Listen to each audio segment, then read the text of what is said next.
Oh, welcome back. Oh yes, that's right. We're talking about the Arcane Tower. How to erect that Arcane Tower. Just couldn't. I felt like that the word erect was completely suitable for a phallic symbol, really, which is an arcane tower. I've run something very similar to this in the past. Uh, I had to have a very hard think about what I was going to do with this, and I have decided for today that I will do a small presentation, a very, very short presentation on the Arcane Tower, and then I'm going to open it up and I'm going to explain everything. Now, the reason why I need to explain everything is the last time I ran this, I had some very good comments when I ran the live stream. People were quite happy with a lot of the stuff. Some people made jests and teased me about various reasons for setting something up or setting parameters for certain types of spells on a tower and generally that sort of stuff. And then I had some really horrible and quite angry and negative, which breached YouTube copy guidelines and also really just abused me. So I'm going to spend a lot of time explaining why I would set something up a particular way. So that's why the presentation will be so short, and why the follow on from the presentation is about me explaining why you might do something a particular way. So that people have context, since I didn't necessarily explain absolutely everything. Okay, let's get into this. This is why you're here. Let's make it happen.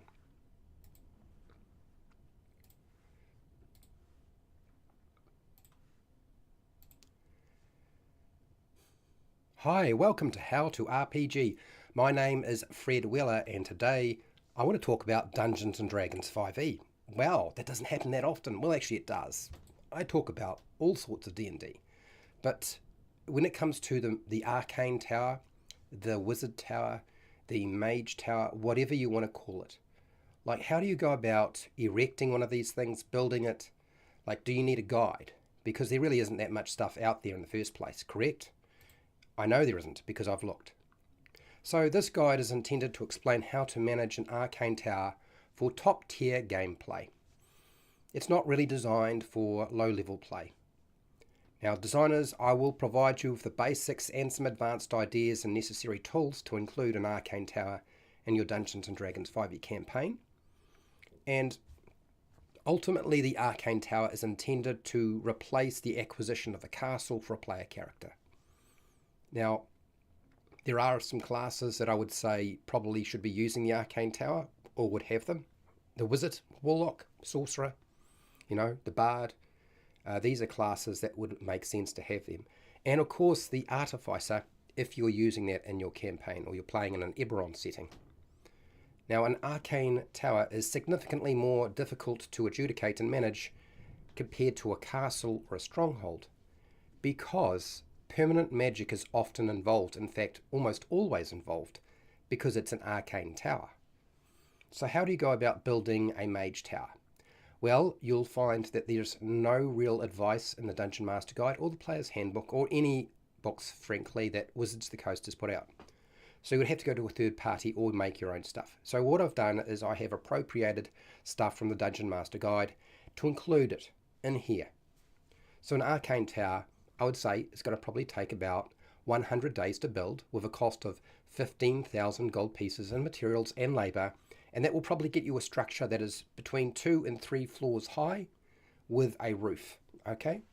And you can find the information on that on page 128, and that is for a fortified tower. So I've taken that. Now, the monthly maintenance cost for an arcane tower, I would say, is probably roughly 750 gold pieces for the month, but 25 gold pieces per day. And again, I've taken that from page 127 on the Dungeon Master Guide, and that is, again, based off the fortified tower. Now, an arcane tower probably would require 10 skilled individuals. Mostly they will be spellcasters, maybe a few guards or apprentices. You're probably going to have at least 1 or 2 of those. But you're not necessarily going to have unskilled people. Now again, this is taken from the Dungeon Master Guide under the Fortified Tower. Okay, so an arcane tower, it may have untrained hirelings doing menial tasks, but unless you want like a cook or a cleaner, Generally, it's unnecessary because you have magic available, so you don't usually include those sorts of things. You wouldn't need to. I think a player character can probably receive about a tenth of their monthly maintenance cost and profit from a tower, an arcane tower. This could be collected by followers and hirelings, apprentices, other spellcasters that work in your tower. And this is kind of taken from page 127 through to 129. But as anybody knows, when you try to run a business in Dungeons and Dragons 5e, generally it's such a giant mess that it's almost completely a waste of your time, that you wouldn't even bother. It is so haphazard. It's like nobody knows how to run a business, apparently, in a 5e world. Then you have a simple variant, which I would suggest, and that is calculating your profit for a month. Could be particularly off your arcane tower, where you're probably offering the services in terms of magic, potions, scrolls, various spell services, all that sort of stuff, all that sort of thing, even maybe the sale of magic items. I would say 10% plus a D6, okay, that would be your monthly, just from your monthly maintenance cost. Like take that as a formula. It's 10% plus a 1d6 in terms of percentage of your monthly maintenance cost. Now that's a lot less than a castle. Why? Because you're not dealing with a whole lot of peasantry who can generate income, farming land. Generally an arcane tower or a mage tower is not really connected in that way. So because arcane towers take so long to actually build, it's going to be really valuable to all the other factions and particularly other magic users. So you need to make sure you have some sort of protection to construct it. You need to hire troops, or the player characters need to stick around to make sure that it goes up rather than getting taken down or destroyed or taken over. Now, players are always going to want to speed up the process of building their mage tower. Now, spells like creation and fabricate, mold earth, stone shape, okay, these will all speed up the tower's construction. So it requires a bit of mathematics on your part, and whether you're getting the players or the dungeon master does this, I would suggest getting the players to do as much of the work as you can, and the DM, dungeon master, just checks their calculations. Okay, now we go into, like, you've built your main structure. Now you want to upgrade it and actually turn it into a proper arcane mage tower. And that requires time, and it requires money or gold. It requires the suitable spells to be accessed. It needs spell crafting. You need a high enough level character to be able to pull it off. You need the right type of class. You need some sort of advanced homebrew, magical, civil engineering skills going on here now. Like you've got a lot going on. There's a lot of things required to make it work. And because Dungeons and Dragons 5e doesn't include a permanency spell, and only a few can be made permanent, we have to look at older versions of Dungeons and Dragons to extrapolate how this is going to work. So most of the spells that you can make permanent with the old permanency spell could only be done if you had a character who was at least level 10 or higher, generally. And it cost you experience points, not gold. You actually lost experience, so you could actually wind up going back in level rather than forward. Do we want to actually achieve that is that the sort of thing we want to do? And I think it's actually probably better to replace it with gold value, but that's really up to you. Now, the range of time that it takes to cast a permanent spell in Dungeons and Dragons 5e, this can vary from 30 days to 1 year. And really the only two spells that I can think of that are actually stipulated in Dungeons and Dragons 5e that you could cast on a permanent structure, like a tower, is the teleportation circle, which takes a year, and forbiddance, which takes 30 days. That's it. There really isn't that much else. There isn't any other guidance around that. So those are your choices. Doesn't that make it short and easy and sweet? Because without actually doing some home brewing, you really can't do any more than that. There's nothing else to work with. Now, I'm sure a few people are going to say, well, Fred, you have forgotten. There are now Bastion system rules out there. They're in playtest. Okay, they're not actually set out yet. They're not the sort of thing that you'll be guaranteed that's going to actually move you forward at all, because they might not stay that way. They might change them. So that's it. That's really all we've got. There's nothing else there. So for me to actually give you anything else, I have to homebrew stuff, which means you will have to homebrew stuff and decide if it's going to work for you. That's it. I mean, really, that's it. Now, this is a lot less material than I presented in the past. And as I've said, the reason why I've done that is because a lot of people liked the fact that I had done it the way I did it. Other people disagreed with it so venomously. Some people were just downright rude and abusive, and I just flagged them, and I will flag people who do that to me, or anybody else, frankly. So now I have to spend a whole lot of time explaining to you my rationale for why things were the way they were. And that will come. But I'm hoping this was useful to you. I want to thank all of my patrons who support me on Patreon. Look, thank you for doing so. And all the best with your game and your arcane tower. And hey, till next time, keep rolling those 20s.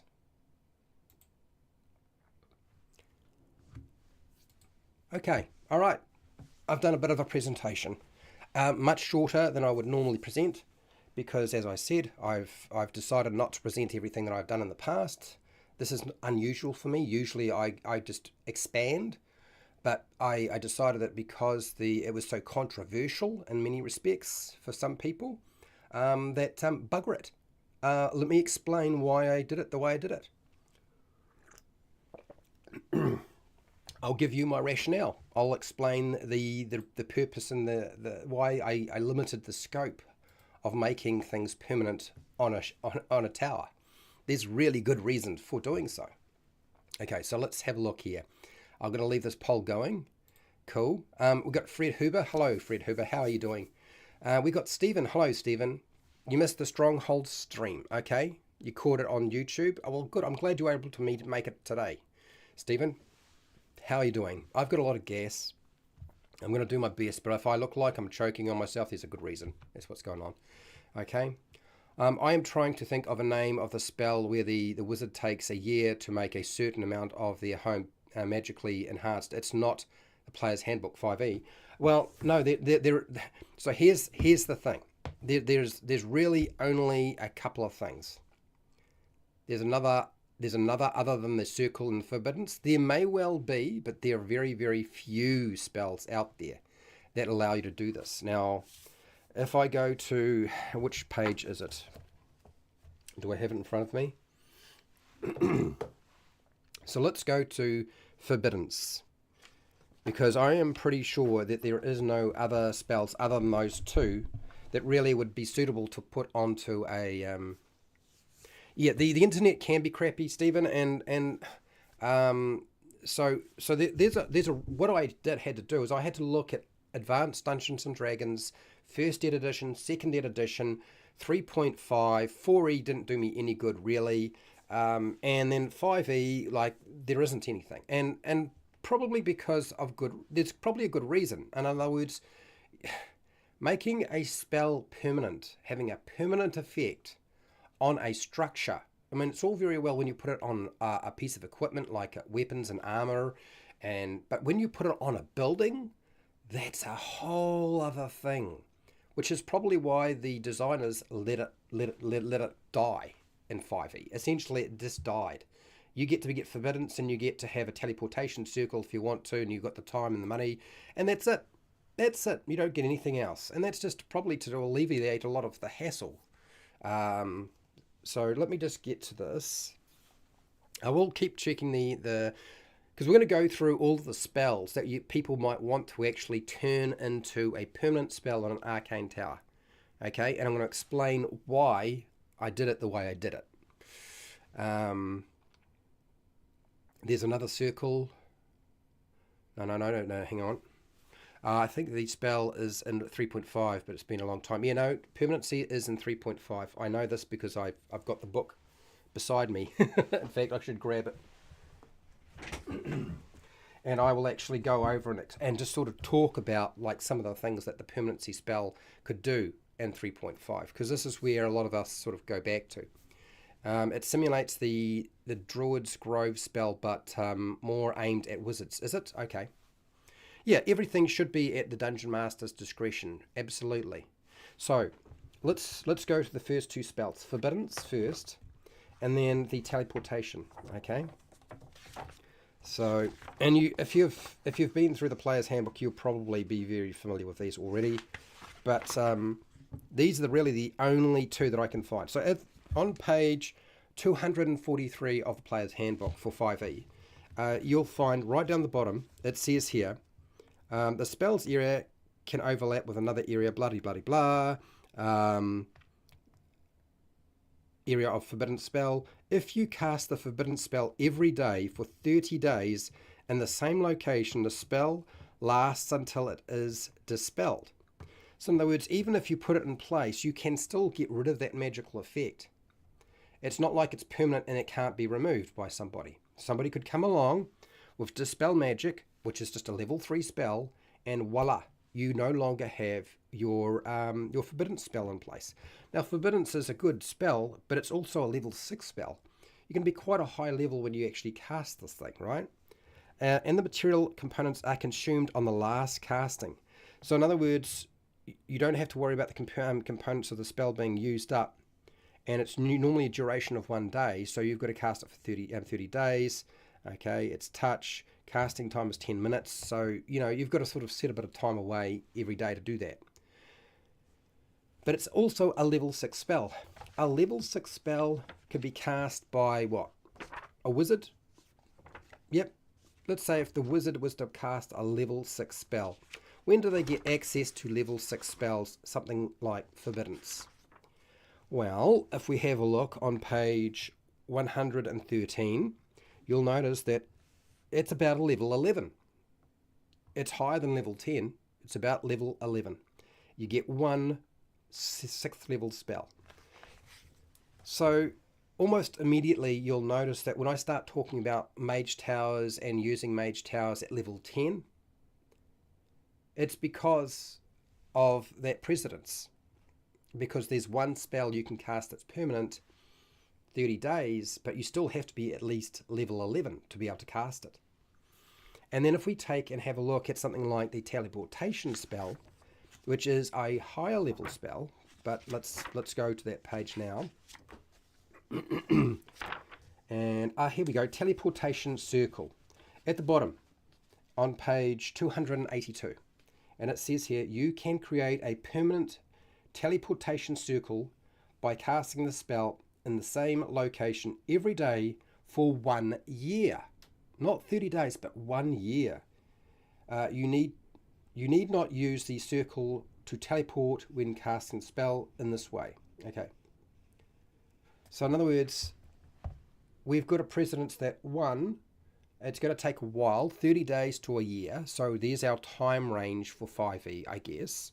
Teleportation Circle is a level 5 spell. It's not quite as high a level as Forbiddance, but I would say that teleportation's probably like almost more useful than something like Forbiddance.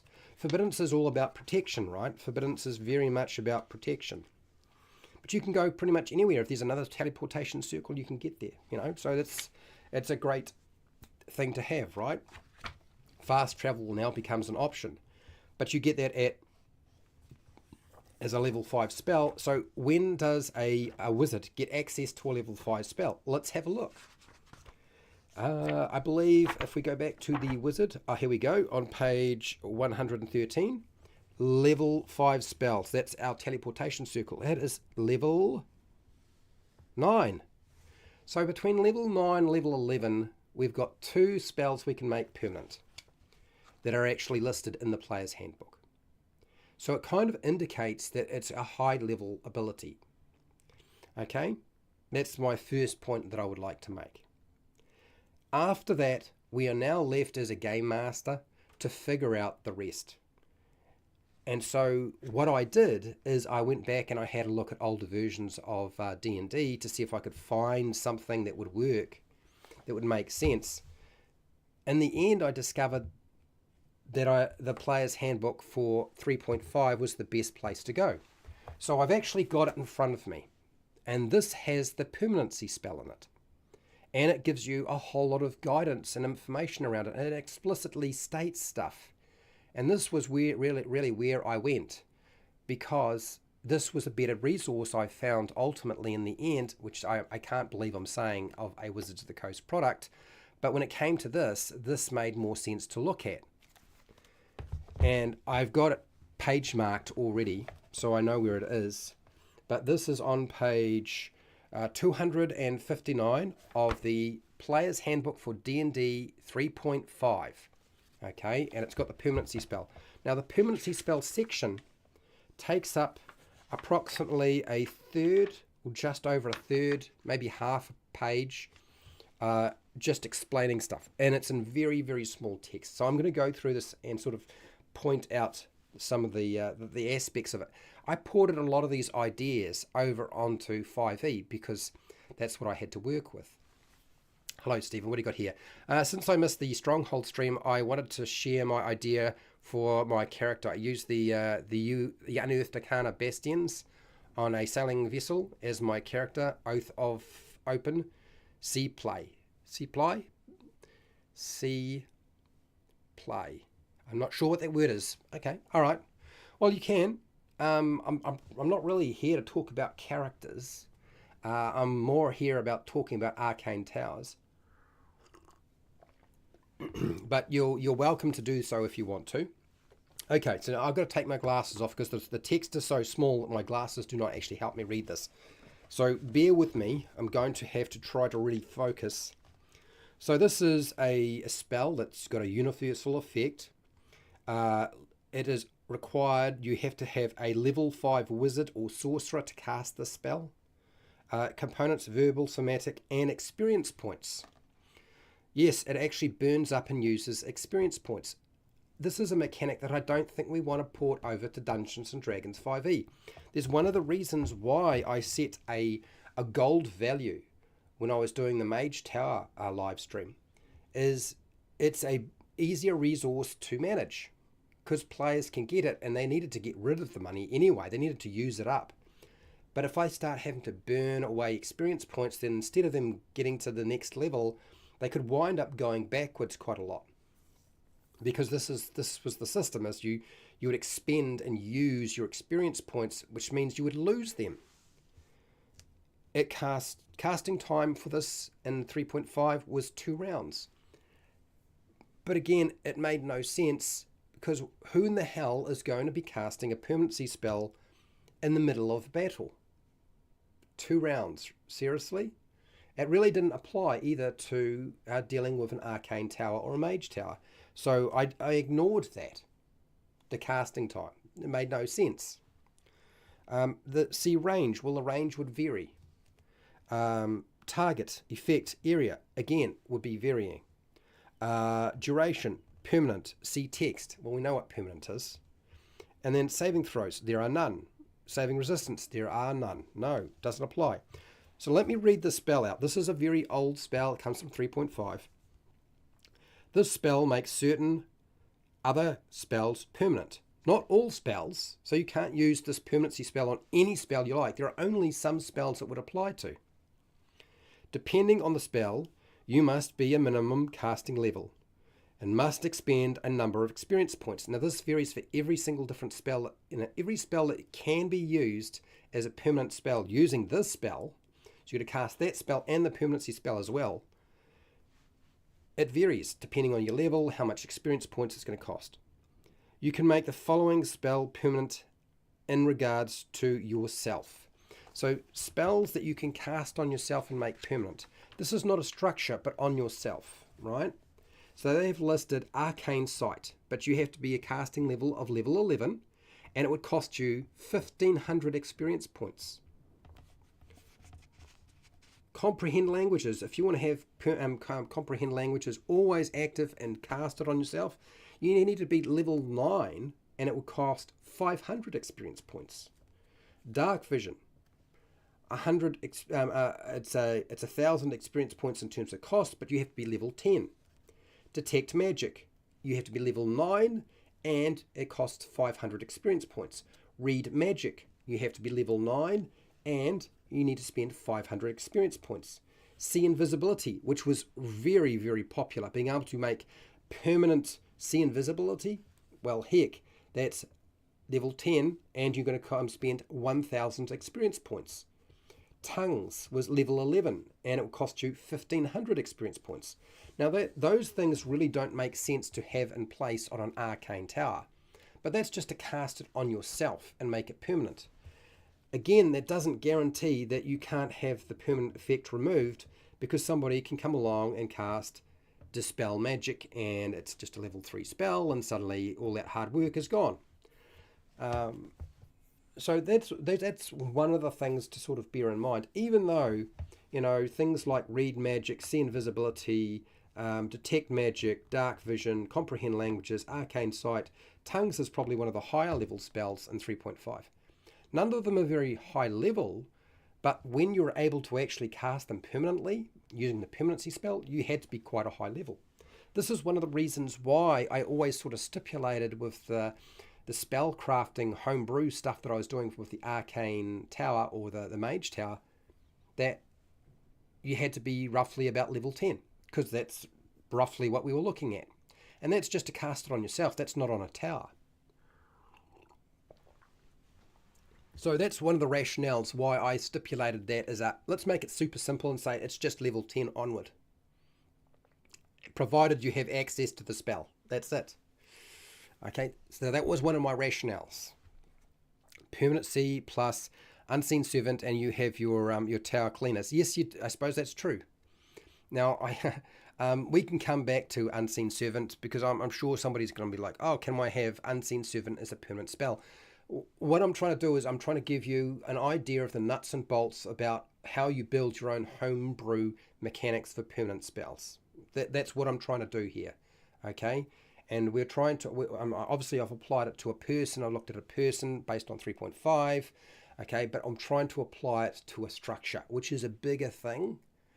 Does the size really matter? I'm not sure that we need to worry about that so much, but maybe it is. But also too, like, how much more powerful does a spell become when you cast it on a building rather than on a person? You know what I mean? Okay. I'm going to grab some lozenge, because I can see that this is going to take me a little while to break it all down for people. Anyway, let's keep going with the spell. You can cast the desired spell and then follow it with a permanency spell.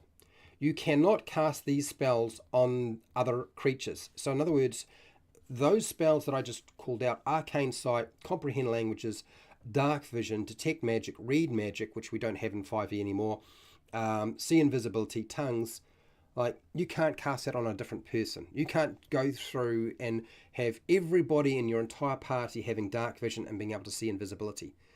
There were restrictions so that you didn't break the game, because suddenly, you know, combinations of magic being, you know, magic users being invisible so they couldn't be targeted no longer apply, because your group has all got see invisibility. It negated that happening. Okay. Next. These applications of the permanency spell can be dispelled only by a caster of a higher level than you were when you cast the spell. So in other words, for somebody to get rid of it, the effect, they have to have a higher level than you. Yep. When you actually put the spell into place. That's a whole lot of stuff you have to remember. So you have to now track and remember, what level was I when I cast that permanent spell? Hello, Phil. How are you doing? We're going over the complexity of trying to cast permanent spells on an arcane tower right now. So, and since 5e really doesn't cover that, I'm trying to break it apart. We'll see how we go with this. Now, that's another complexity. It's actually much easier to say that the, you know, whoever tries to remove it with Dispel Magic needs to be a higher level than you. And that's it. No dice roll, it's done. Like, that would be so much simpler. Having to try to figure out a dice mechanic for that, oh my God, can you really see that happening? Do you want to do that? Anyway, in addition to personal use, permanency can be used to make the following spells permanent on yourself, another creature, or an object. Now, this is where it applies.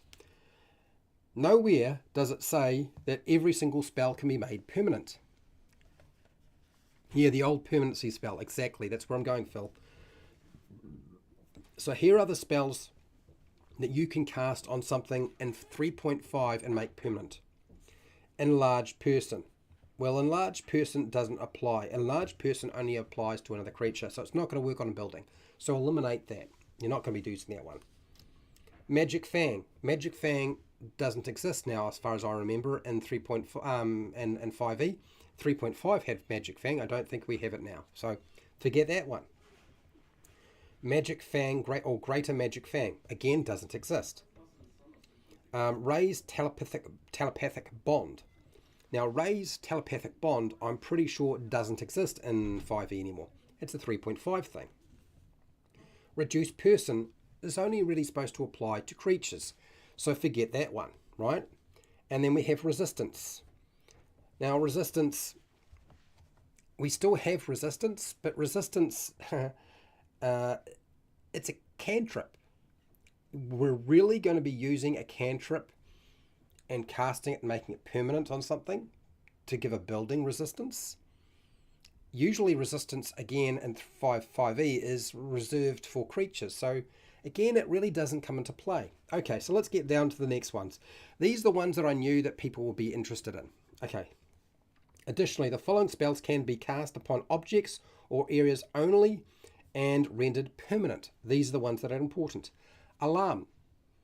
So alarm still exists, but at level, you have to be a level 9 caster, and it takes 500 experience points. So let's make it, you have to be level 10, and I decided the easiest way to figure out if something was going to be, instead of using experience points as a cost, I would use gold. And as I said, I would take the level of the spell and multiply that by 100, and that would be the cost that you would have to spend. That's how I was looking at it. And it kind of basically worked out, because alarm is a level 1 spell. And if you look in 5e, I believe that alarm is probably still a level 1, so I'm pretty sure it's still a level 1 spell. I'm in the middle of the live stream, so my brain's not yet. It is still a level 1 spell.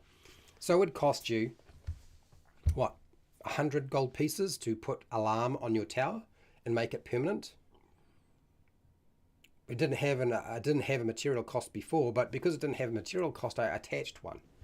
That's the reason putting the gold value on making something permanent in 5e is to eliminate using up people's experience points. That's really what I was trying to do. Okay. What do you got here, Fred?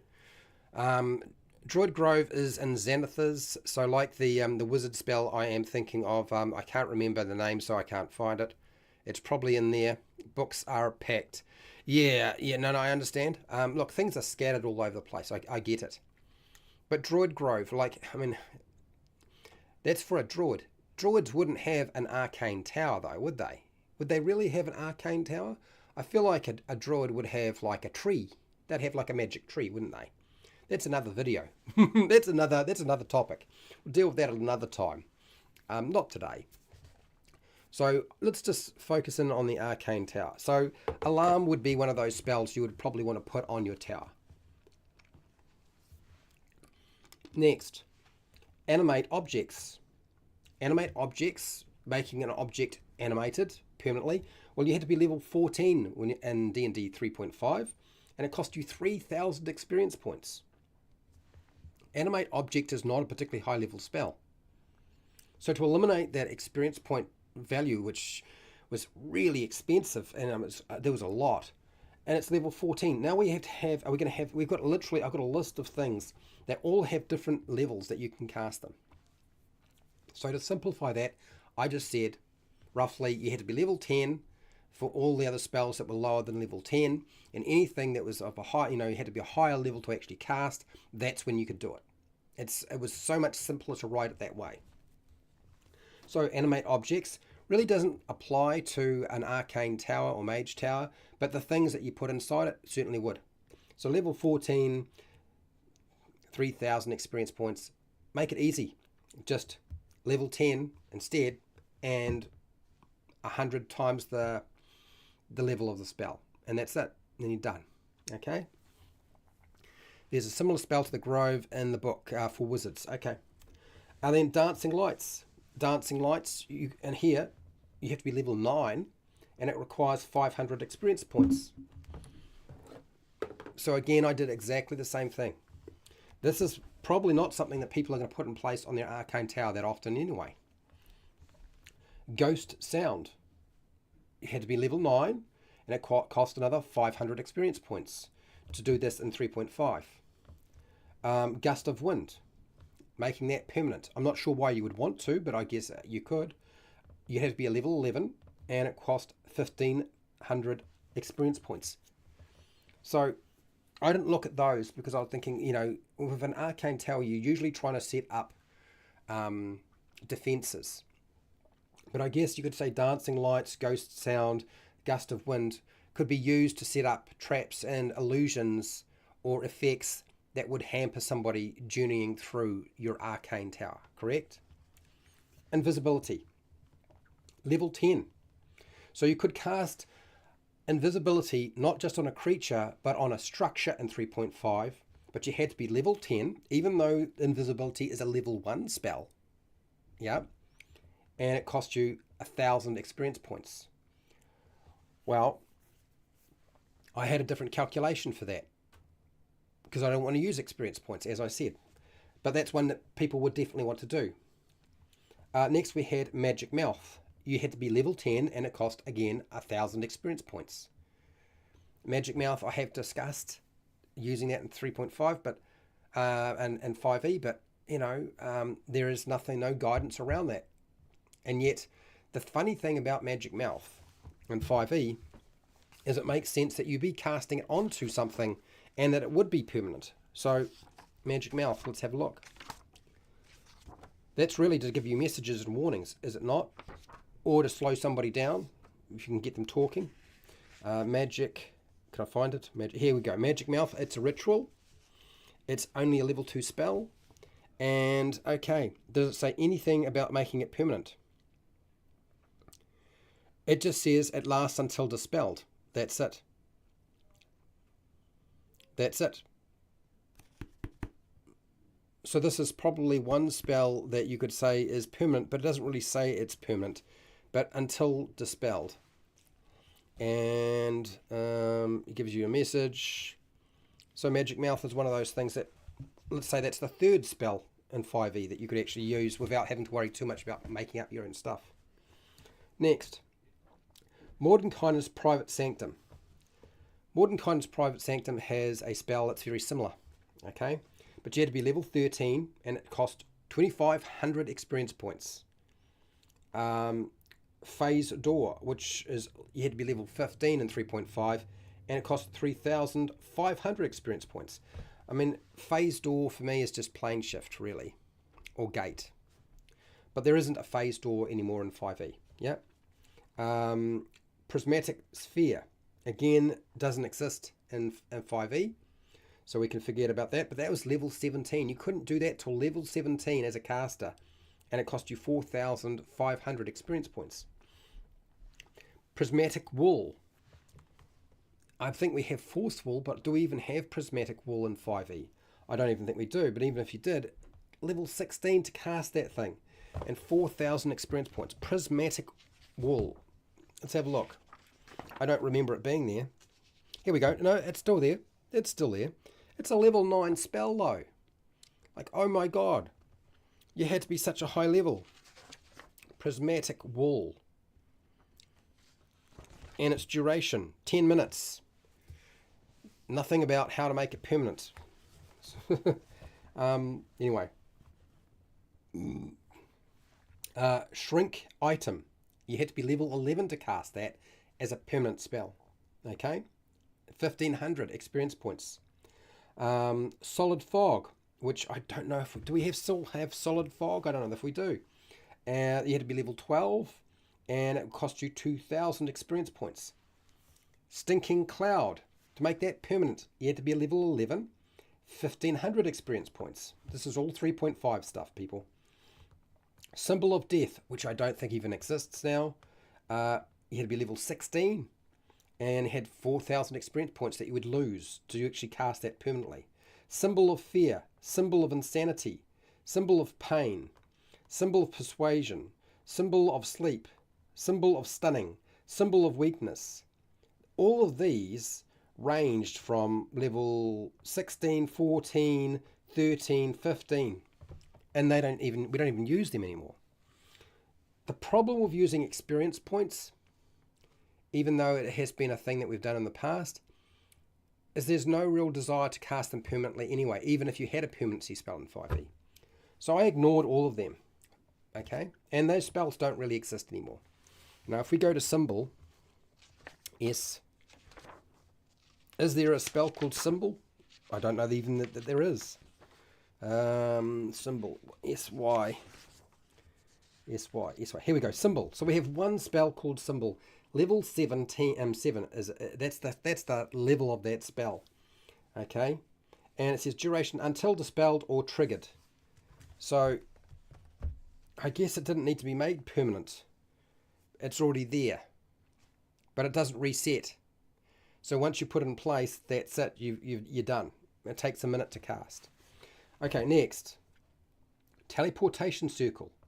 You had to be level 17 to be able to cast teleportation circle. You remember what level I said we had to be to cast teleportation circle in 5e? You only have to be level 9 now. And you can still make it permanent. Okay, doesn't cost you experience points or anything like that. Here in 3.5, it was 4,500 experience points, and you couldn't do it until you were level 17. Wall of Fire, Wall of Force, and Web. So Wall of Fire was level 12, you had to use 2,000 experience points. Wall of Force, which still exists, so does Wall of Fire. You had to be level 13, and you used 2,500 experience points. And Web, if you want to put up a permanent web spell, you had to be level 10, and you had to use 1,000 experience points. Okay. So because you don't have everything that you need in this book in 5e, I had to sort of look at this and think, okay, I have to get rid of the experience point cost. I need to kind of make things simpler so I don't have a different level for every single spell.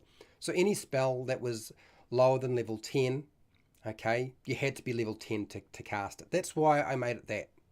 Not lower levels, I just level 10. To be able to make it permanent, you'd have to be at least level 10 to do so. That was just to simplify the whole process. If you didn't get access to a spell till you were level 12 or 13 or 14 or whatever, then of course you wouldn't be able to use it until that point, right? That's what I did when I was putting my my suggestions forward, my recommendations, my guide. How you do it's really up to you. I'm fine with that. Always have been. Okay, so let's have a look at some of the stuff that we've got here. Since now I've kind of explained where I got all that from. Costing experience points became moot when people moved mostly in milestones. Exactly.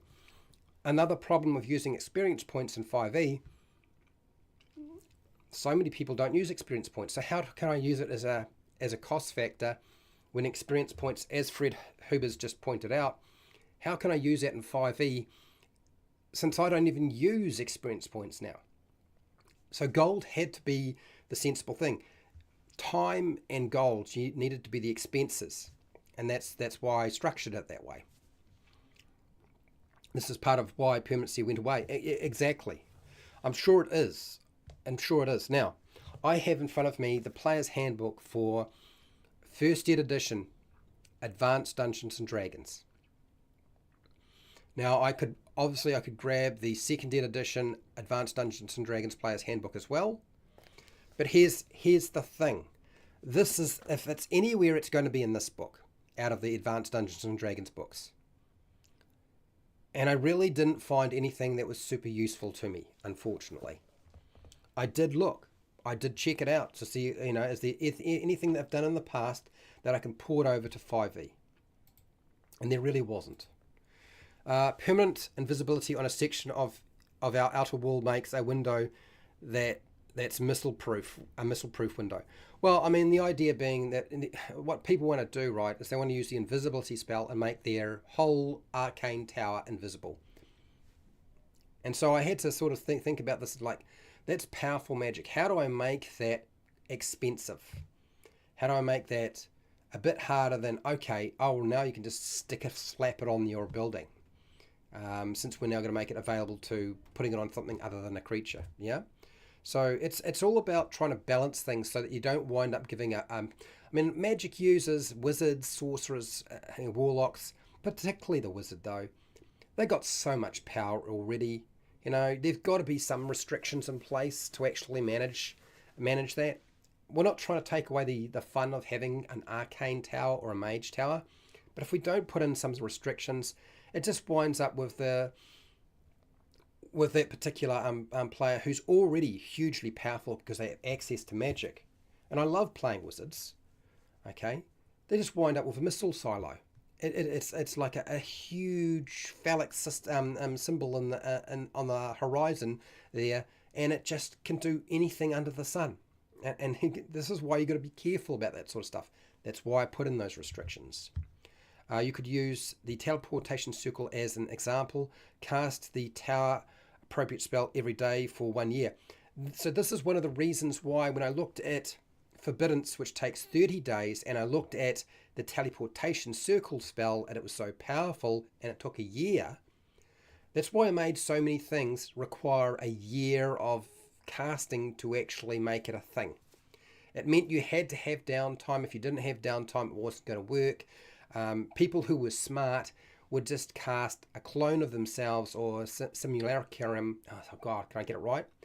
The spell makes a duplicate of somebody, right? You make a duplicate of yourself as a wizard and you get them to cast the spell day after day after day till it's done. That only works if your campaign takes years to actually play through in game time. And so there's a reason why I made so many things take an entire year rather than 30 days, because it was just too quick. Teleportation circle's a really powerful spell, and a lot of the other spells I was looking at were super powerful as well.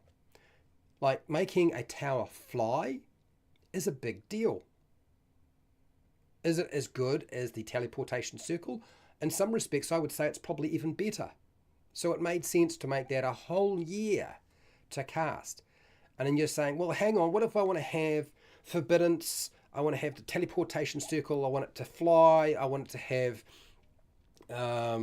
invisibility on it. I mean, I want to have hallucinatory terrain on it. I want to have, plant growth. Well, you have to make some choices. This is why I put those restrictions in. Yeah, I know. It does, and so you have to be at a certain level to be able to pump it out so that it can cast some spells. It won't be able to use all spells. One of those spells will be lost. Okay, the spell that was used to cast it, create it in the first place. True, but it doesn't lose all the spells. So there are going to be limitations to what you can do with it. Absolutely. Okay, let's get back to this. Okay, so this is the Advanced Dungeons and Dragons Player's Handbook, First Ed Edition. And I'm going to take my glasses off because the text in this is even smaller than the 3.5 book, which is just a big, huge toad, if you ask me. So, character spells. We have the magic user, and we have the cleric, the druid, the illusionist. We have a whole bunch of spells here. And then we have explanations, right? And of course, there'll be a table of contents. But let's go and have a look if we can find a permanency spell. Because as far as I remember, there isn't. Here we go. 42. 42. Okay. Going through here, there's got explanations of various spells. And if I roll on through here, it's all in alphabetical order, so I should be able to find it. But there wasn't anything here. I was looking, I was like, okay, so really making spells permanent was not a thing that had a spell attached to it. And when I looked at spells, they usually didn't indicate that you could cast them and make them permanent. Their duration, oh no, that's not true. Dispel Magic is permanent. And so is Animate Dead, permanent. So there are a few that are already stipulated, but there's nothing else to it. Okay, well that's good. But here's the thing, in an older version of Dungeons & Dragons, you got so few spells too. Like, if you made a spell permanent, and there are actually quite a few here that are duration permanent, but there's no actual spell that says you can cast it permanently. But there are durations that are permanent. You got so few spells, you had to be sort of and they're so much more powerful. Older versions of spells are significantly more powerful than the 5e version. And you got fewer of them. So it's a different system in itself, right? But often you would see, even with a permanent spell, you could dispel that effect by using Dispel Magic. Okay, so let's have a look here. Let's have a look here in terms of in older versions of the game. What, oh, I can't even see it with these glasses on. What is actually a spell that is permanent, that you can make permanent, that you could probably put onto a structure? Well, if I'm looking at the cleric spells, which I don't know how that's supposed to work. So create water is permanent. Well, that makes a lot of sense, doesn't it? Yep. Cure light wounds is permanent. But you're starting to see my point. These aren't things you're going to stick onto an arcane tower or a mage tower, are you? Next.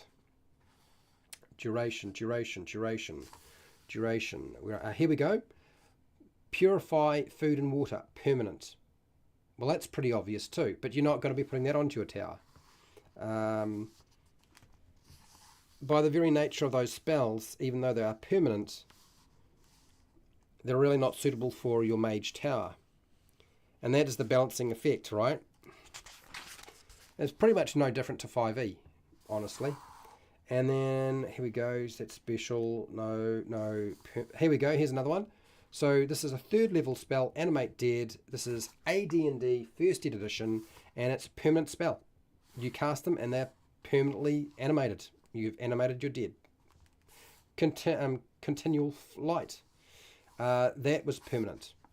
So is create food and water. Again, not game-breaking stuff, right? The Animate Dead is pretty powerful. Like, Animate Dead and making them permanent, and they're always animated.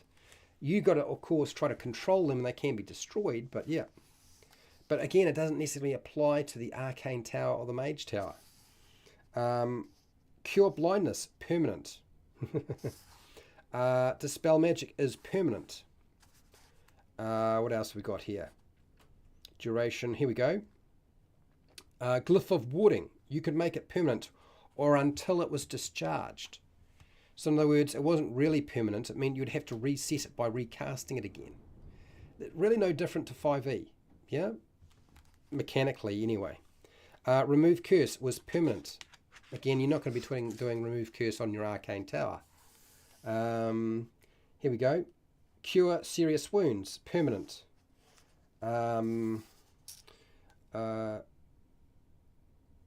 Is it exorcise?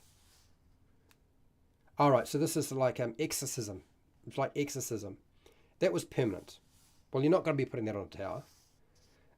Neutralize poison. Again, you put that on creatures. It doesn't target a solid object or a structure. Let's keep going. Permanent. Atonement. Again, you're really not targeting a structure. Cure critical wounds was permanent. Where else are we? Here we go. Plane shift, permanent. That doesn't mean that the portal that you created was permanent. What it meant was that you go there and you'd be there for as long as you wanted to be there. Raise dead, permanent. Well, that kind of same sort of thing really we have nowadays, but you don't put raise dead on a tower, do you? So all the examples here, heal is permanent. All the examples here, resurrect is permanent. Restoration is permanent. Again, you're not putting those on a structure. Regenerate, permanent. But that didn't mean you had regeneration that kept working endlessly. It just meant that whatever regeneration you got, you kept. So AD&D really didn't provide you with enough to sort of do that sort of thing. This is why I ported so much stuff from 3.5. Does that make sense? And this is why I always looking at the power and what the spell could do. This is why I put a time limit of like 1 year for quite a few of them. Just because it had to be balanced in some way. Yeah. Anyway. Okay. So I'm just having a look at seeing what you've got here, Fred Hooper. Uh, we could use teleportation circle as an example. Cast tower, appropriate level per day, year, unseen servant, pick up laundry, washing, and then put it away, and give some appropriate things. Yep. Yeah, and yes, and of course, if you made a some Erecting, you couldn't recover spells, so you'd have to keep making another copy of yourself all the time so they could cast a spell for you. So it almost eliminated that. So it does create a bit of a problem. Found it. 5e guards and wards. It's actually basic rules. Okay, all right. They change continual flame to continual light to continual flame. Yeah, I believe you. Okay, so what do you got here, Pale Rider? And Beckme, you could make a clone of a living person. They both are immediately aware of each other, and they are driven to kill the other. Yeah, well, that's a lot of fun, isn't it? But it really doesn't solve the problem of the arcane tower, right? Yes, I like the version of the clone. An enemy collected samples from battlefield and could really mess with you. Yeah. Okay, so what I'm going to do is I would like to just go and have a snooze, but since I've kind of tried to give you some rationale as to why I set some of the limits that I did. Hello, Bob. How are you doing? I'm going to take 5 minutes just to step away, stop talking for 5 minutes, go use the toilet, come back, and then what I will do is I'll go through some various spells with you that you might want to cast on a tower and explain why I set the casting time and some of the limits for putting it in place, and some of the upgrades to your arcane tower. Does that make sense? Does that seem reasonable for those of you who are here? So that means I'm actually going to give you a bit more, but everything that I say from here out now is homebrew. I've made it up. If you don't like it, don't attack me. Just change it and make it the way you want it to make it. And if you're a player playing in somebody else's game who's the game master, don't get all shitty with me or anybody else because it's not working the way you like it. Does that make sense? I just don't want to wind up going back down. I mean, I'm happy to cover arcane towers and mage towers as a consistent thing that we do every 2 months, just like castles. I just don't want to wind up getting into shit fights with people. I just don't want that, okay? So hashtag will be coming back in 5 minutes to talk about specific spells in 5e on a mage, an arcane tower. Arcane tower. I'm killing it. Okay, I'm glad I am, Phil. Yeah. I don't know if I necessarily did it in the best way possible, but yeah. If I'm gonna go into controversial areas, I'm going to try to explain stuff so I don't have to deal with the hate. Anyway, 5 minutes or less. Arnold will look after you.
Oh, here we go. Coming back. Let's see how many people decided they would like to stay and see what else I had to say about this topic. Um, oh, there's more people here. Holy shit. No, no, just fractionally more. There's not that many more people. Okay. Well, that's a relief. Okay. Okay, Bob. Everybody else who's here, now I'm going to give you some more specifics. I'm going to warn you now that everything that I have to say about from here on out is homebrew. It's stuff I've made up based off what I could see happening in 3.5, AD&D, 5e, and what sort of made sense, and just the sheer power of the spell and how it would affect sticking it onto a structure like an arcane tower or a magic tower or a a mage tower, okay? So it's all homebrew now. So don't take it as gospel. What do you got here, Pale Rider? For permanency on a structure, you could make the spell include carved runes or a substance that has to fill the rune, which the character has to both research and correct runes and adventures to collect. And Pale Rider, that's all cool. You can do that. Anybody can. I don't put that in place because remember, everything that I try to do on this channel, I need to make it so that it's easy to implement. Okay, one of the biggest problems with some of the older concepts that we had in Dungeons and Dragons is they were so hard for a dungeon master to implement. So game masters need easier stuff. That's why I simplify things here. Okay, let's start off with the first thing. What if you want to put a workshop into your arcane tower or your mage tower? I decided that having a workshop might be there to be used to craft or make magic items. But when I said craft and make magic items, I was thinking, well, that could be anything from creating a scroll, which you can do as a wizard anyway. You just need to have a bit of time and a space to do it and the resources, right? So it's not like we're not actually giving them anything more. Making a potion, maybe that requires a little bit of hand wiggling with as a game master for sure, and making a full-blown magic sword or something like that in your workshop, yeah, okay, that requires the crafting rules in 5e, and I totally know that they suck like shit. They're not very good and they're very confusing and they really don't make things easy to do stuff. I get it. I've used them before. I know what that's like. But I did decide that a workshop, you could have a workshop from level 1 to 10. And the reason I was thinking from level 1 to 10 is because not so much of permanent magic items like swords and armor or even potions. I was thinking in terms of the creation of scrolls. Because even a level 1 wizard can create a scroll if they want to. And that's just with the basic rules for 5e. So I was thinking that doesn't matter. Now, why level 1 to 10? Well, I said 1 to 10 that you could do that. You could put it in place as early as that, because what if you capture somebody else's mage tower or arcane tower, and they already have a workshop set up, or it's run down and you need to refurbish it, or there's space in their tower that you've already captured to actually put in a workshop. So you could apply this to an arcane tower, a mage tower. You could apply it to anything. So I decided, and it's very arbitrary on my part, but I thought, what was a reasonable price? And I thought 1,000 gold pieces to put your workshop in. That's to buy all the equipment, the furniture, the expendable resources that you needed to actually make scrolls, like paper and ink and quills and all that sort of stuff, and 10 downtime days. So 10 days, you get somebody to come in there, build it all up, whether you create it yourself or somebody else does it for you. Who gives a shit? Okay, that's the material cost and the labor cost. And yes, I know it's very arbitrary, but I didn't want to make it too cheap. That's why I put it that way. That's why I looked at it that way and how to do that. If you want to go and take the Bastion system that Wizards of the Coast is using, sweet. But I was looking at it this way. How easy can I make it to adjudicate?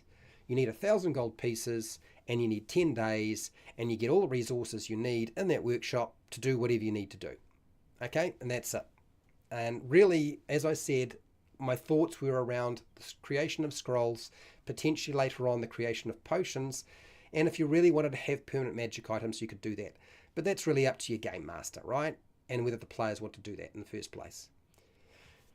Okay, so don't get too upset with me when I say this stuff, okay? Because as I said, scrolls and potions were really the things I was thinking about.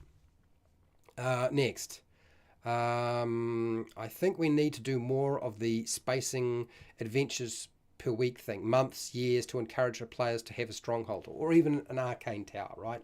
One of the biggest factors is it's impossible to have an arcane tower or even a castle in your game if you insist on having a running battle with a very tight timeline from level 1 to 20, or even from 1 to 10.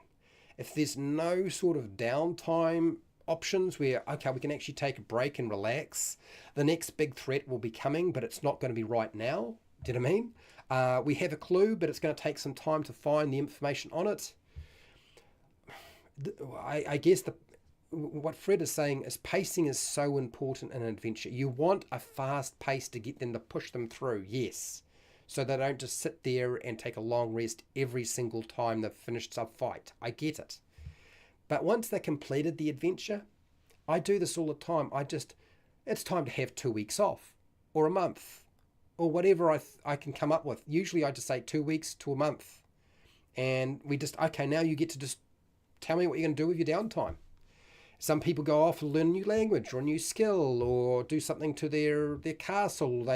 We complete another 20 days or 40 days on the construction of our big manor that we're building, or our castle, or our mage tower, arcane tower. You've got to include downtime. It doesn't work otherwise. No point making a stronghold if you go level 1 to 20 in 3 weeks adventuring. Exactly. Yeah, exactly. And it's true. Players do really pay attention to making scrolls. And part of the reason is, one, either you're not dropping enough gold for them to be able to pay for the creation of scrolls, but often it's not even that. I find it's more because there isn't enough downtime allocated to actually go and sit down with your level 1, 2, 3 or whatever 5e wizard and actually scribe some scrolls, because you can do that early on. It's the downtime. If you don't include it, you can't do it. Anyway, let's move on to the next thing I was going to mention, and that is what if you were to put a study into your arcane tower? Like, when would you do that, and how much would it cost? And when I was thinking about a study, I stipulated that the study was about research. So research and scribing scrolls. I figured that was it. And writing spells into your spell book. So that for me, the study was always about, if I want to do research, I have books in my study that I can read, that I've collected over time. I need a place to put them. That's what the study is for, not the workshop, because things blow up in workshops, don't they? And go wrong. But studies usually, the only thing you got to worry about is fire, because there's paper everywhere. But scribing scrolls might be as simple as, creating a scroll that you cast a spell off, but it might be just scribing from a scroll into your spell book, or, researching monsters, whether that be arcane or doing research on history. And so I looked at that and I thought, okay, so how much, when can you do that? And I thought, well, you should be able to do that straight off the bat, like level 1 to 10. Again, same like the workshop. And how much should it cost? I didn't think the study was going to be any more complicated than a workshop, so I just put down 1,000 gold pieces. I know that sounds arbitrary, and I put down 10 downtime days. I made it identical, but they have different purposes because they're laid out differently. Mechanically, they may be similar in some respects, but not all completely. The idea behind it was really more about research and transferring your stuff that you find in somebody else's spell book into your own spell book if you're a wizard, that sort of thing.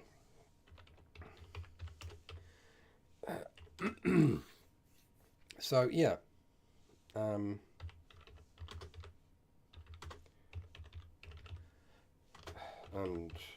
okay. All right, now the next one that I had was the laboratory, and I did something identical. I figured laboratories were all about brewing potions And I just put level 1 to 10, 1,000 gold pieces, 10 downtime days. So even though the workshop could do potentially all of them, you could have something that was, I guess, didn't have dual purposes. Um, so you could separate and have laboratory, you could have study, you could have workshop. You could even say that the workshop was only for making permanent magic items if you really wanted, or consumable magic items, but not scrolls and potions. So there's different equipment around for that. Again, very arbitrary on my part, and I didn't really want to put a cost and a time frame on it that was too prohibitive. I even included a library and split things up because I didn't really know if people were going to say, okay, does my study include a library as well? And I used the same parameters. Okay, let's talk about the portal chamber. Because your teleportation circle, installing one, you can do that at level 9. It's very obvious. You know how much money it's going to cost. It's going to be 17,800 gold pieces, and it takes you a whole year to put that thing in place. Right, so you have to have a lot of downtime, and it's stipulated in the 5e rules.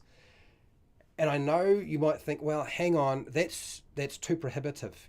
I should be able to do that sooner.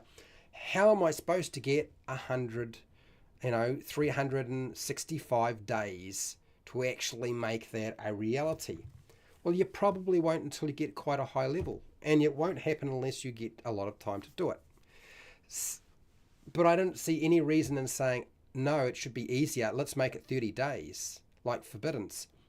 Because being able to teleport from one place to another is such a big deal. At high level, I've said this before, mobility is far more useful than the ability to blow things up, do damage, or hit something harder or more accurately than before. You know?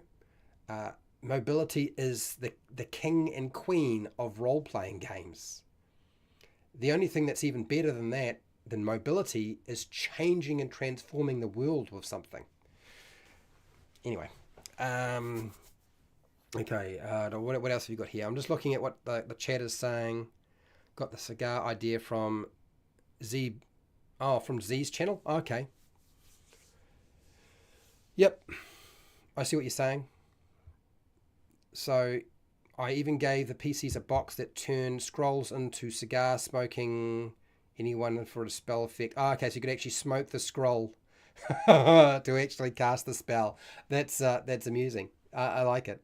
Well, what about like the portal chamber? Because if we don't want to have teleportation circles, because that is limited. There's only so much you can do with a teleportation circle. But if you want to go to another world, like how do I pull that off? And so what I did is I looked at a portal chamber and traveling to different worlds. I looked at the plane shift spell in 5e. And because you can cast the spell when you're level 13 as a wizard, I decided that really you needed to be level 13 to be able to pull that off. And I said, because plane shift is even more powerful than teleportation, but I didn't want to make it even longer than 1 year, I simply stated it would take 1 year of downtime and 89,000 gold pieces. 89,000 gold pieces to be able to have a portal chamber is not asking a lot, unless of course you've got somebody who doesn't give out a lot of gold. I give out quite a bit of gold in my campaigns because I know my players will spend it. They've realized that, oh, money means I can buy ships and houses and castles and manors and all sorts of things, and so they do. And if you make that available, then money is not a waste of time. It doesn't have to be just spent on magic items. And really all I did was I just calculated the cost of that spell. So plane shift, if I remember right, does have an expense to it in 5e. And if I can just find plane shift, I will. And that will hopefully make it completely clear. Yeah, plane shift. So plane shift has a cost. You need a fork, a metal rod with at least 250 gold pieces. So your metal rod needs to be quite expensive, attuned to a particular plane of existence. Okay, so I figured, okay, the 250 gold pieces, I need to multiply that by a whole year, 365 days. and it comes out at 89,000 gold pieces roughly. That's how I got that calculation. You might be looking at that and saying, oh, that's just totally unreasonable. How come a teleportation circle's only $17,000 and 800 gold pieces? And that's 89,000 gold pieces for a portal chamber. Because you can go to a completely different world. You can't do that with teleportation circle. And really at level 13, if you don't have like close to 100,000 gold pieces sitting around somewhere, what have you been doing? You need to go and raid some of those dragon dens that have a little bit more money in them, eh? So, that's what I was doing with it. An option on the lab workshop, add cost to increase level of what they can make. Yeah, you could. You could just say that the workshop could function as a study, a laboratory, a library, or whatever, and just have different levels. I mean, that would certainly make it simpler. Or you could spread it out so that they do different things. I mean, absolutely. 60 years between The Hobbit and Lord of the Rings. It's easy to say the kingdom was peaceful for 5 years. Yeah. And yeah, you could upgrade your circle so it does something like what the plane shift spell does, for sure. We've got so much gold in one campaign, my paladin gave half of theirs away. I believe you. And then they had a gold-plated D&D Winnebago. Yeah, somebody did that. I'm sure somebody in my game has plated a wagon in the past. Magically powered, no draft horses. How would the horses actually pull it? That would be the point, wouldn't it? So this is why I sort of targeted it that way. I don't want them to be able to easily have a portal chamber unless they're a decent level 13. They spend lots of downtime and they've got a good chunk of money. Do you know what I mean? Otherwise, your arcane tower or mage tower winds up having way too many different abilities that it can do. Too many things that it can pull off. Anyway, so next, giving the mage tower or the arcane tower an extra dimensional space inside the tower, like the TARDIS, like Doctor Who, right? There's always somebody who's like, oh, I really want that. And so I guess the best example I could find was Mordenkainen's Magnificent Mansion. That spell you can get at level 13. And so I took that and I think, okay, so what's the deal with Mordenkainen's Magnificent Mansion? How expensive is it to cast that spell, and is there any guidance around casting it permanently? Well, no, there isn't. It lasts for a day, 24 hours, and then it's gone. So to make that space like permanent, we're not really casting Mordenkainen's Magnificent Mansion, because we want to change the space inside our arcane tower or a mage tower and make it something a lot like the TARDIS, correct? So it's a level 7 spell, okay? So you don't get it till quite late, and it has a fairly big range, but it does have a gold piece value. The gold piece value is only 5 gold pieces.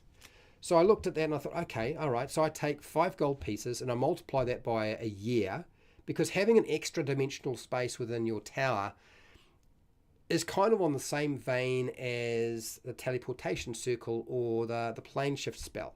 So I decided, let's make it a year. You can fit a lot of things inside an arcane tower once you've got that going. Like that's a huge bonus, right? Not only that, it's a space that's relatively safe to be in, because you kind of have control over what's going on inside. So I saw there were lots of benefits. One, in terms of protection for the player characters. One, because they could store a lot of stuff in there. And, potentially, you give it enough time, they may actually be able to make it a bit more mobile than it currently is.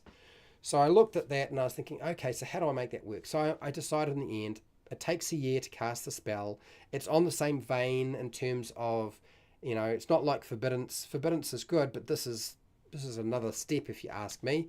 And so I decided, okay, let's make it 1,780 gold pieces, which is basically your 5 gold pieces, and you just multiply it by a year. Yeah, that's all I've done. That's all I did. I made it really simple for myself.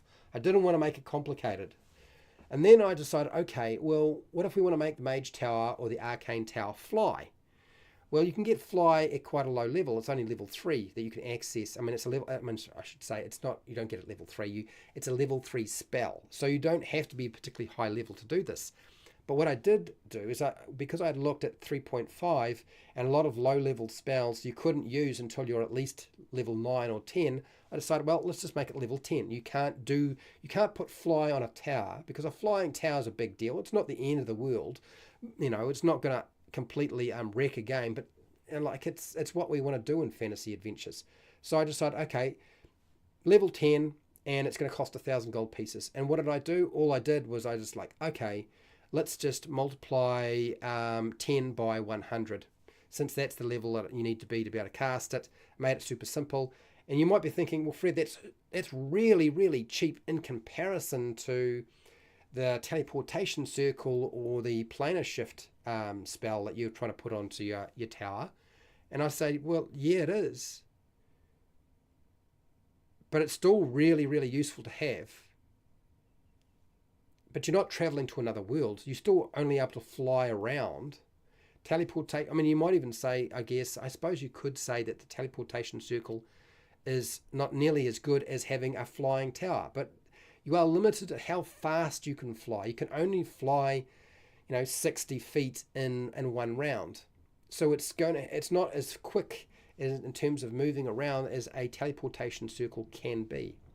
So maybe you adjust it. I just wanted to make it super easy and simple for myself. I think another thing that I tried to do here was, giving the tower the ability to teleport long distances. Well, we're now dealing with the teleportation spell, not the teleportation circle, but the whole tower. Just like in Krull and the beast's tower fortress can vanish and transport itself from one place to the other, like the Iron Desert or whatever the heck it is. I was thinking, like, how does that work? Well, I was like, okay, well, you don't get access to that spell till at least you're level 13. So let's just go 10 times 13. And it's only $13,000 or 13,000 gold pieces to do it, and you spend a whole year doing that. So you have to make some choices. I guess the thing is that, like, it's hard to put something in place that's easy to run and easy to remember.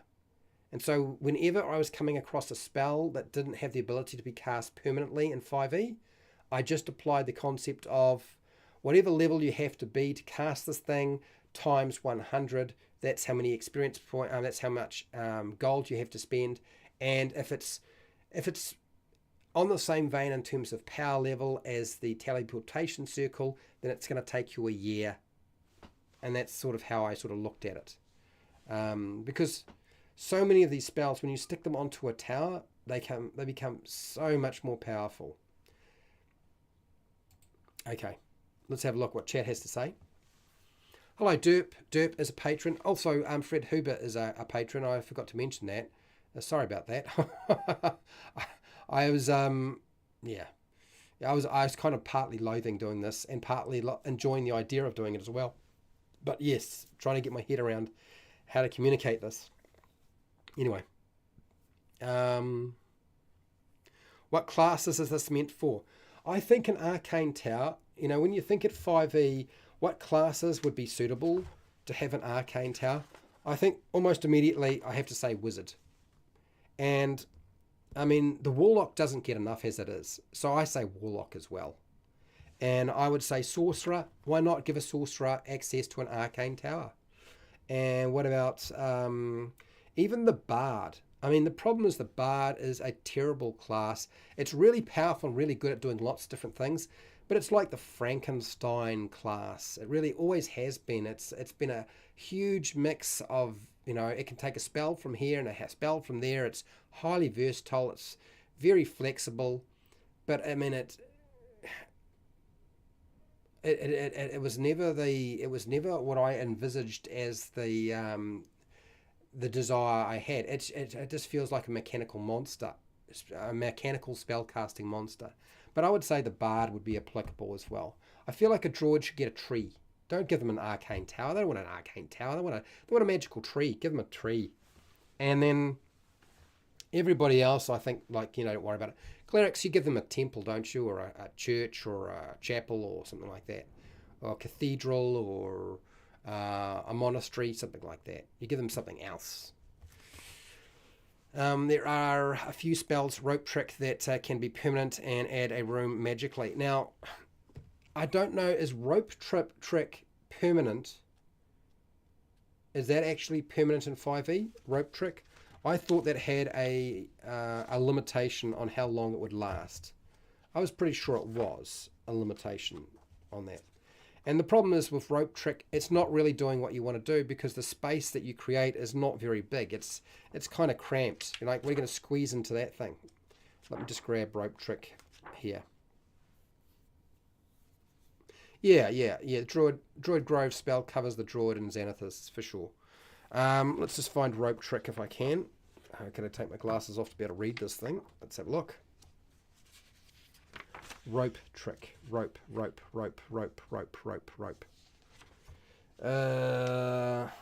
Is there no rope trick anymore? No, there is. It's on page 272.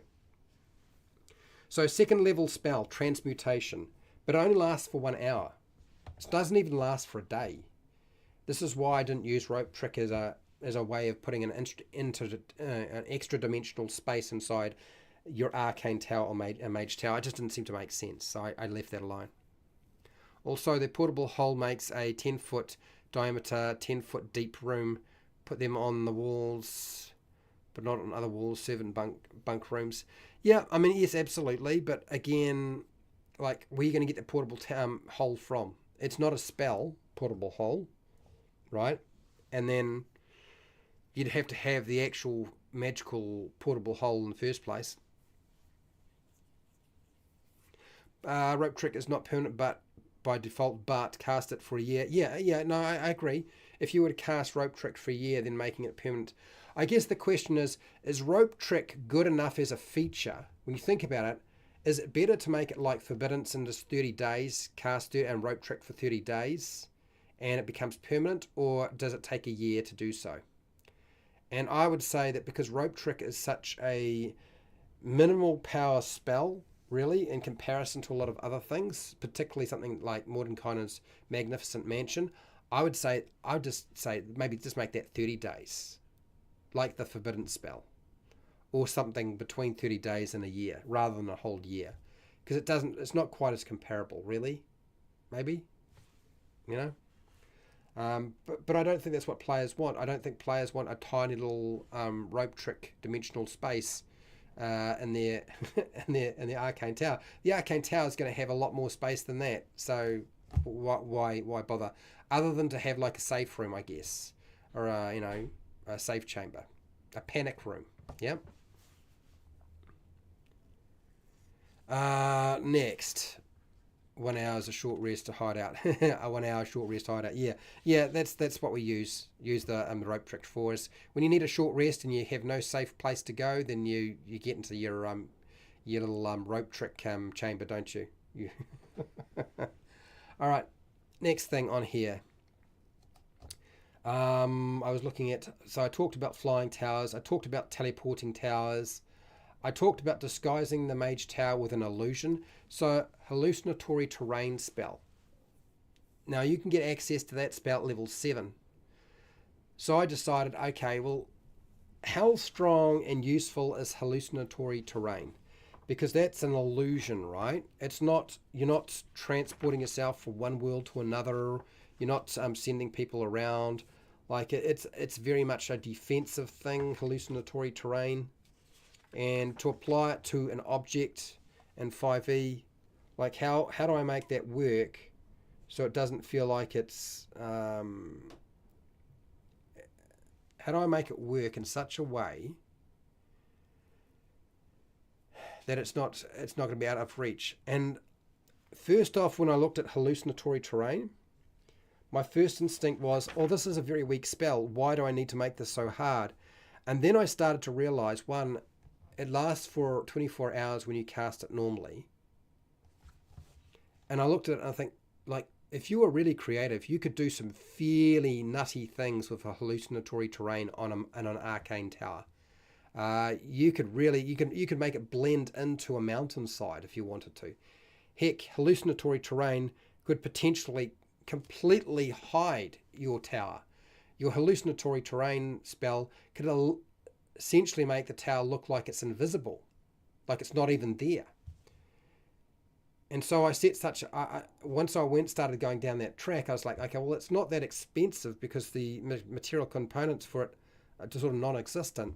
So I will, okay, level 7, multiply that by 100, and that's 700 gold pieces. So it's cheap, but it's going to take a long time. So I set it at a year.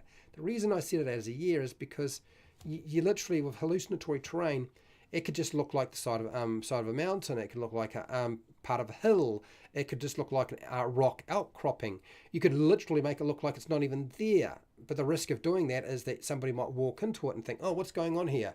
There's obviously something. So you'd make it look like something that's a natural feature in your environment. And, a pile of rocks is a good example.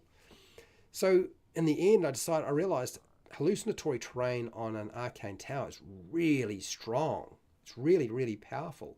Same with hiding your mage tower with the invisibility spell, which, you can get access to invisibility at level 3. And I was like, okay, you can get invisibility at level 3, multiply that by 100. Well, let's make that a year, because it's like hallucinatory terrain. It's literally, you can make it just vanish, like nobody can find it now. That's a pretty good way of dealing with your defensive aspect. Again, I have a lot of problems. It's actually not that easy to get your head around. How do I take spells that aren't intended to be cast and made permanent and stick them on a building and translate that into 5e? It's actually not that easy, because you have to think really hard about what are the players going to do with it. Do you know what I mean? Still should look at the guards and wards. It's pretty good. 24-hour or recast for a year permanent. Okay, all right. Well, thank you for that. I will. I will eventually. Okay, so let me keep going with this, since I've still got notes here. Here we go. So setting up a force field, or something to deflect physical assaults like cannons and catapults, trebuchet, arrows, things like that, or even stopping ethereal travel. Wall of Force is sort of your go-to, right? Wall of Force should be able to stop most of that. Physical assaults and ethereal travel. You're not going to have ghosts passing through walls and things like that. And you can get access to that Wall of Force at level 9. So I just multiplied it by 100, 900 gold pieces, since there's no monetary value normally for that spell whatsoever.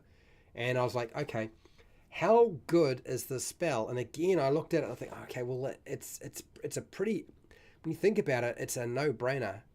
It's really, really strong. So I just planted 1 year to do it. That's it. I guess the problem is that Forbiddance does a lot of the same sort of thing. So Forbiddance, that spell, you get it at level 11. So you get it later on, whereas Wall of Force you get sooner at level 9. And Forbiddance actually stipulates how much it's going to cost to actually put in place in 30 days. I suppose the argument could be like, why should Wall of Force take any longer than the Forbiddance spell? Since the Forbiddance spell allows you to stop or block physical travel, okay? And it also blocks magical trans-dimensional intrusion, which is, I suppose, slightly stronger than the ethereal travel concept. It's a different type of measure. It's a different type of protection, right? So I suppose the argument could go, well, why not just make them very similar in terms of their time frame? Block divination and scrying magic, like with the non-detection spell at level 5 that you can get access to, or there's also there's other things that do something very similar in many respects. So again, I just looked at sort of the monetary value and like, okay, what sort of benefit it is, Mind Blank, I suppose, is another spell. The problem with Mind Blank, it's such a high level spell, and I mean it stops mind reading, charm effects, psychic damage, divination, scrying, surveillance. Um, so it's slightly different to what Forbiddance does, correct? And so yeah, setting a time frame for that, it may make sense to actually have a lot of those sorts of defensive things be maybe 30 days rather than an entire year. Okay. Now, what else was there that I wanted to say? There is a couple of other things, but I might save them for another day, frankly, because I've talked so much. So there are a bunch of other spells that I had sort of considered and thought about, and the Glyph of Warding, Anti-Magic Shield, Globe of Invulnerability, Arcane Lock, Magic Mouth, Symbol, Nistral's Magic Aura certainly was on my mind, Plant Growth, Guards and Wards, which is actually something that Fred Hubers keeps mentioning. Also the Alarm spell. Like how would you implement putting the Alarm spell? The problem with the Alarm spell is that once you cast it more than once, it's gone. Do you know what I mean? Once you put it on, you can't do another one. You can't put up multiple. You can't put up multiple alarm spells on a structure, because once you cast it again, you lose the first one. So yeah, there's some limitations to trying to work that out. And like, let's get real. If you're going to put an alarm system into your arcane tower or magic tower, why use magic? You can use mechanical, mundane features that will be just as effective. A bell system, a tripwire, that sort of thing, a pressure plate, all those things work perfectly fine. Next, Conan, second movie with Arnie, they had essentially a wizard tower hidden by illusion. Yeah, and that's a big deal, Fred Huber. That's why hallucinatory terrain. I looked at it initially and I realized just how strong and powerful it was. If anything, I think hallucinatory terrain cast on a magic tower or arcane tower is even more effective than an invisible tower.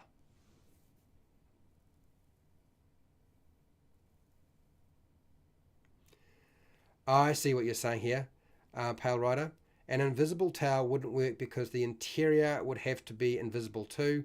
It would be unusable in my mind. Well, no, not unless anything. I mean, if you structure it and word it in such a way, or have it, or sort of adjudicate it that anything that goes inside the tower would become invisible, maybe not. Maybe not. I think that's more a flavour thing, but I do get your point, Pale Rider. I see what you're trying to say. Z has a video about goblins and a tower puzzle. They can shoot further than a wizard can cast a fireball to take them out. Yep, absolutely. The wizard would want as an amulet. Do you reckon that blank mind, a wizard would have to want to wear that around them as a amulet? Quite possibly. Yep. What spell would be permanent to have an air conditioner in your tower? Gust of wind. All right. Okay. All right. So look, I'm gonna pose you a question before I disappear for today. Hashtag. What do we need to discuss about arcane towers or mage towers? Towers in the future.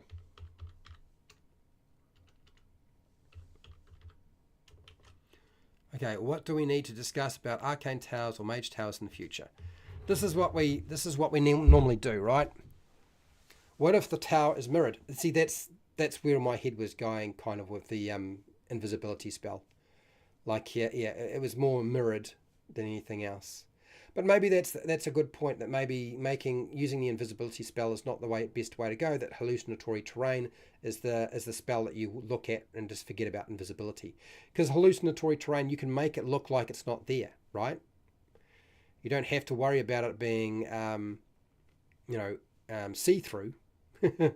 It just needs to have the outer wall be see-through, and as long as all the doors are shut, you can't tell where everything is.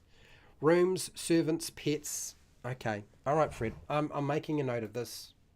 For those of you who are wondering what's all this about, this is Fred gathering intel on what people want me to discuss.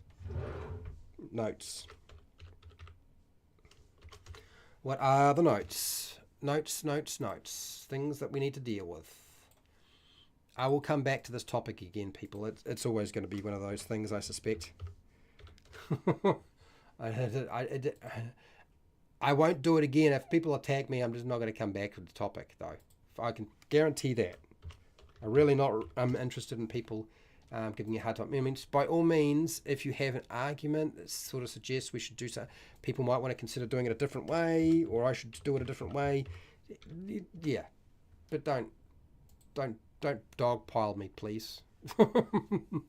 Guardians, servants, defensive apparatus. Fair enough. Yep, I see that. Construction methods. Now, why do we need to worry about construction methods? Interesting.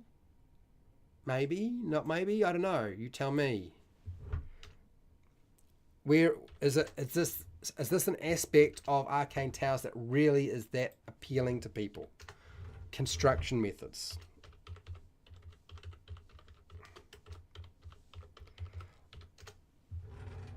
I feel like that is the flavor side of things. Defensive apparatus, we've got that. Okay, so you've put down a couple of ideas, people, so I know where to go with this in the future. And yeah, in about two months, we'll return to this topic and see what you want to do with it. And if there isn't anything else you want to do with it, then, we'll go from there. I guess in my head, pulling apart the spells and trying to figure out how much it should cost. We don't want to be costing experience points. We want to use a gold value, and how long it will take, what makes sense, what we can port over and use again, things like that. Those are topics that I would definitely like to look at. How to get hold of a tower, how that might work. We've already talked about income stuff, and I do have some miscellaneous recommendations, but now that I look at my miscellaneous recommendations, I feel like I need to rethink a lot of them, ultimately. What I would like to do is I would like to have room descriptions for you. So if you find certain types of rooms in an arcane tower or mage tower, I want to be able to sort of provide you with what would you find there, so you don't have to create that yourself.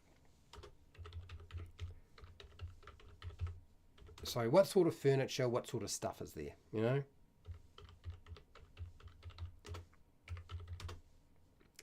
And items. This is usually the stuff you wind up doing yourself, right?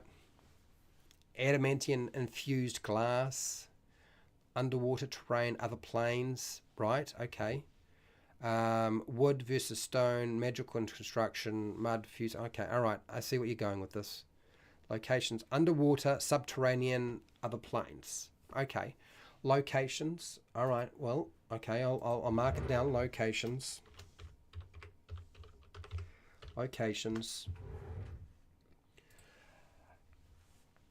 There's definitely some aspects. So I've had mage towers before, and one of the common things that I always like doing is, a tower that has, like, every door that you go into is like a completely different plane of existence. And they're already set up, ready to go. Okay, if I want to go to the plane of fire, I just open the red door. If I want to go to the plane of water, I open the blue door. Chem labs, scroll creation rooms, laboratories, observatory. Okay, I'll mark down this observatory. I think we've kind of partly covered that. All right, so the different locations within the actual arcane tower as well. I suppose that's really part of what you're talking about right here. Okay. All right, I've got some things to think about.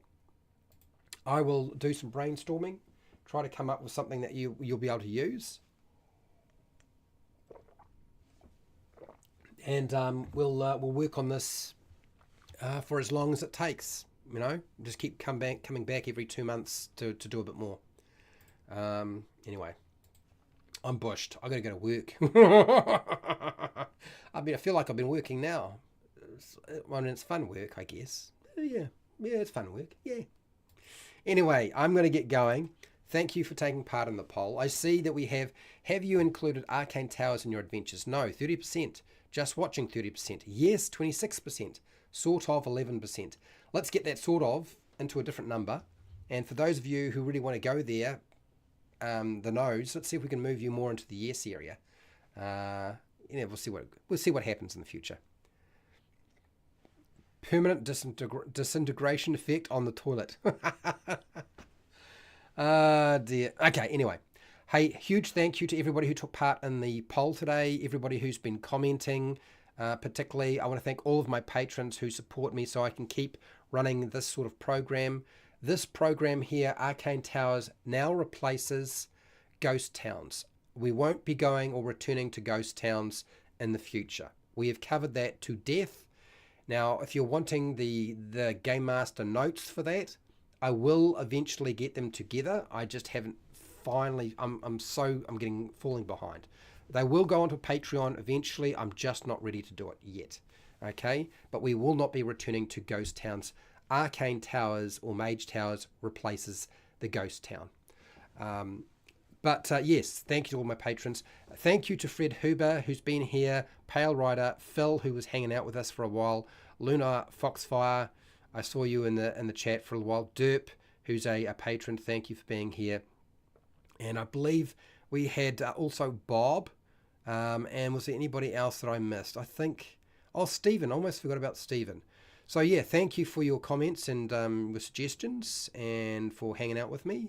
And look, wherever you are in the world, whether it be the morning, the afternoon, the night, or the wee early morning, please look after yourself, your family, and your friends. Be nice to your neighbours. And please consider the idea of including an arcane tower in your game, even if it is just to be looted. It's always nice to do that. But there's always a chance the players might want to take it over. So have a think about how you might do that, and we'll help work you towards that. Okay? Until next time. Keep rolling those 20s.